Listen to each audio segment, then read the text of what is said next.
Então, pessoal, e aí? Vamos falar de dinheiro?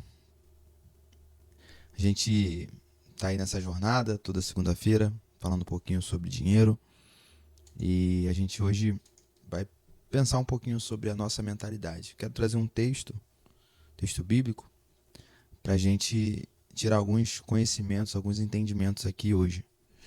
É Lucas 14, 28 ao 30. A gente vai falar hoje um pouquinho sobre apenas Lucas 20, apenas o versículo 28. Qual de vocês que, se quiser construir uma torre, primeiro não se assenta, calcula o preço para ver se tem dinheiro suficiente? Quero falar com você que eu estou hoje aqui com o coração bem aberto, tá? Como se eu estivesse falando aqui com a minha irmã, com os meus amigos, as pessoas que me cercam. O que que eu desenvolvi na minha vida que me fez de fato mudar o status financeiro e organizar aí a forma de lidar com o dinheiro, de conquistar o dinheiro. Então, se você de repente pensa que isso não é para você, que essa visão que a gente vai falar aqui nos próximos vídeos no canal não é para você, tudo bem, tá?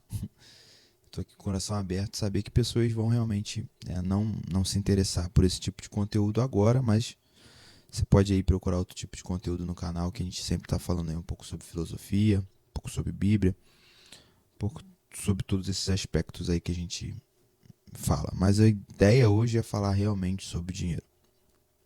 Então, qual é o primeiro ponto que a gente precisa perceber aqui nesse texto que vai de fato a gente fazer a gente ter uma mudança aí legal na nossa mentalidade? É a primeira parte do versículo vai dizer assim, ó: qual de vocês? Isso aqui é uma ideia que está sendo traga. Isso aqui é a palavra de Jesus, tá? Isso aqui é uma ideia que está sendo traga para as pessoas que escutam ele naquele momento, de uma visão pessoal. A ideia aqui, se eu fosse substituir aqui para você entender melhor, eu falaria: como você se vê? Como você se percebe? Qual a percepção que você tem sobre você? Então, assim, aqui ele está dizendo, está falando sobre uma atitude a respeito de construir. E para construir isso, que é a torre, né, que é o objetivo da construção dessa pessoa, precisa de dinheiro. E aí, o que, que ele começa falando? Como que você lida com as suas construções? Entende? Primeira coisa, que é uma interessantíssima percepção que a gente precisa ter sobre a gente. Como que a gente se vê? Eu me sinto merecedor? Então, a prosperidade, né? Tão esperada prosperidade. Eu me sinto merecedor dessa prosperidade? Porque se você não se considera merecedor, não adianta você trabalhar para isso. E se você não se considera merecedor hoje, você pode justamente se tornar merecedor amanhã. Você pode trabalhar para se tornar merecedor. Aí entra em outro ponto interessante sobre a nossa visão, sobre a gente se ver, ou como a gente se vê. Eu posso mudar, eu posso me posicionar de uma outra forma, eu posso não ser merecedor hoje. De repente você pensa, eu não trabalho o suficiente para isso. Perfeito. Vou começar a trabalhar. É simples. Vou me tornar um trabalhador merecedor.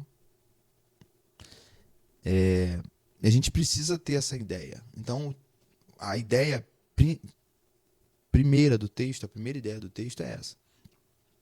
Qual de vocês? Então, assim, ó, olha para você. Faz um comparativo aqui. Entende? Você precisa criar uma rotina funcional. E aí o texto vai dizer assim, ó: se quiser construir uma torre, objetivo final. Primeiro não se assenta, olha a rotina aí, e calcula o preço. Então, o que é assentar? É parar o que eu estou fazendo. Se assentar é justamente isso. Eu vou parar o que eu estou fazendo agora e vou focar nessa construção.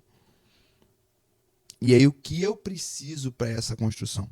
Preço é uma palavra bacana, né? Porque eu gosto muito de uma frase que diz: é ideal que muito custe o que muito vale. E é justamente isso, essa ideia que quando o texto está falando aqui sobre preço, trazendo para uma filosofia humana, é perceber que eu preciso pagar o preço. Então, eu me assento e percebo, nossa, esse cálculo, quando o texto fala de assentar, calcular o preço, o cálculo está ligado a justamente o cálculo é a execução do preço. Estão entendendo? Calcular é fazer uma ação, executar é um verbo. E essa pessoa, ela precisa calcular. Então, um exemplo, eu acho que para mim enriquecer, eu preciso me tornar médico. Ok. Calcula aí os 8 anos de medicina, os 10 anos de medicina. Calcula as noites sem dormir, talvez, para estudar um conteúdo para uma pessoa que quer passar no concurso. Você não pode ter a ideia, a ilusão de que você vai conseguir chegar ou conquistar sem calcular essas perdas. Ou não é perdas, mas esses investimentos. Então, assim, se você quer, você precisa olhar para você. Qual a minha posição hoje?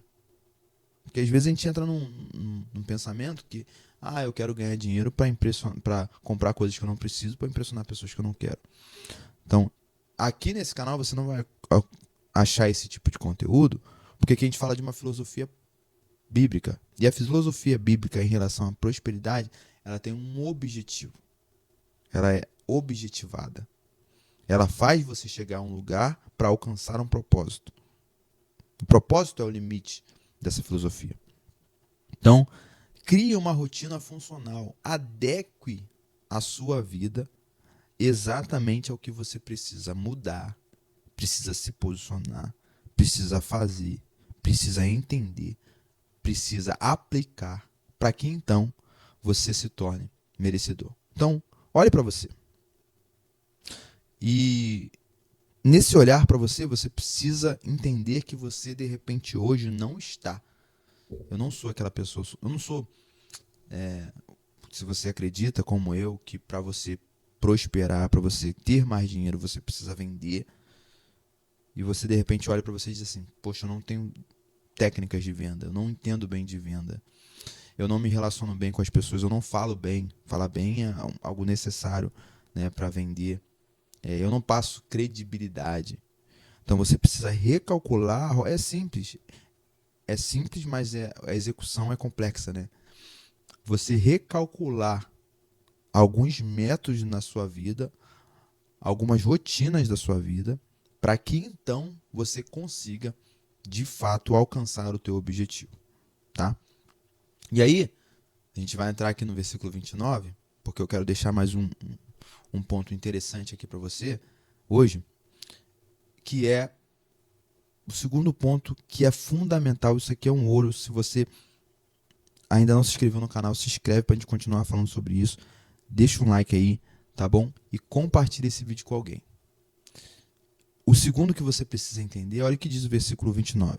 Pois, se lançar o alicerce e não for capaz de terminá-la, todos os que virem riam deles. Olha só. Isso aqui ele está falando sobre um resultado. Ele demonstra um resultado de alguém que desiste no meio do caminho. Só que o interessante que ele usa aqui é um entendimento. Ele não usa começar e não. Ele não diz assim, ó, pois se você começar e não terminar, vão rir de você. Não. Ele diz exatamente, ele usa algumas palavras. Ele diz lançar o alicerce. E esse lançar o alicerce está ligado aonde você onde você se coloca justamente no ponto que você se estabelece. Fala sobre isso aqui. O que você estabelece na sua mente que é capaz de te fazer ganhar mais dinheiro? É isso. O que você estabelece na sua mente que é o que vai te fazer alcançar esse resultado? Aqui no texto é a construção de uma torre. Então, você precisa focar em algo. E aí, como que funciona a nossa mente? A gente pensa assim, eu me formei em engenharia, então como que eu vou fazer para ganhar muito dinheiro como engenheiro?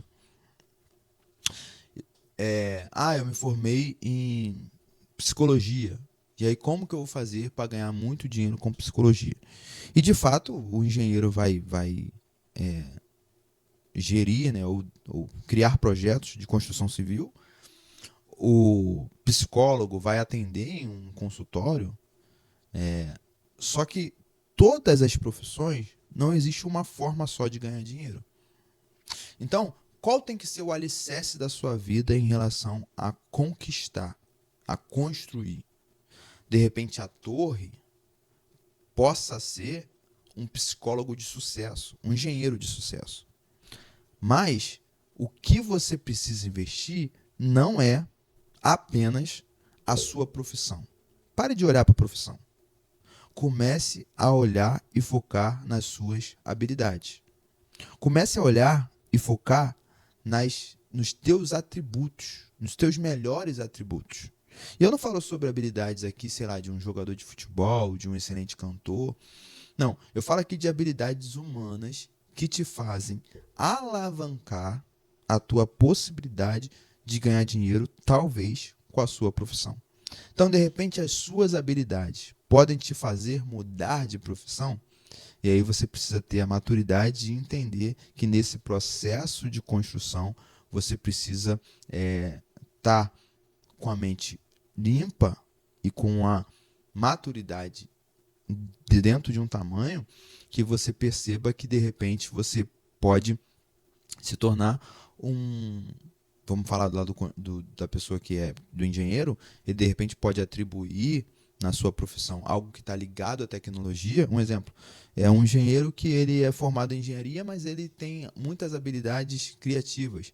Ele é uma pessoa que pensa rápido, ele é uma pessoa que consegue fazer um ponto para você descobrir se você tem mesmo habilidades criativas, é você ter a percepção de que se você consegue fazer dois assuntos distintos conversarem entre si.